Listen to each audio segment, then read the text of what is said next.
সুইজারল্যান্ডের জেনেভায় শ্রম কল্যাণ উইংয়ে কর্মরত প্রথম সচিব মোহাম্মদ কামরুল ইসলামকে প্রশাসনিক কারণে সংশ্লিষ্ট শ্রম কল্যাণ উইং থেকে প্রত্যাহার করা হয়েছে। প্রবাসী কল্যাণ ও বৈদেশিক কর্মসংস্থান মন্ত্রণালয়ের এক অফিস আদেশে এ তথ্য জানানো হয়েছে।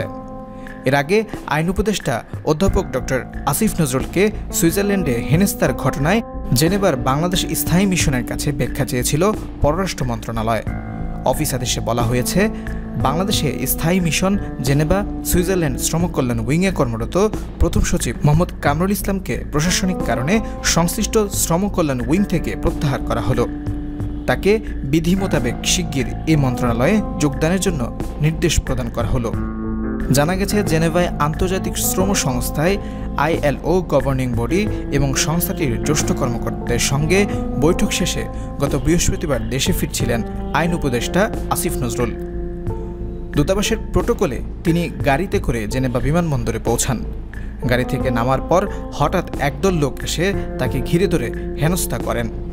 এ সময় আসিফ নজরুলের সঙ্গে ছিলেন জেনেভা মিশনের শ্রম কাউন্সিলর মোহাম্মদ কামরুল ইসলাম ও মিশনের স্থানীয় কর্মী হিসেবে নিয়োগপ্রাপ্ত মিজান।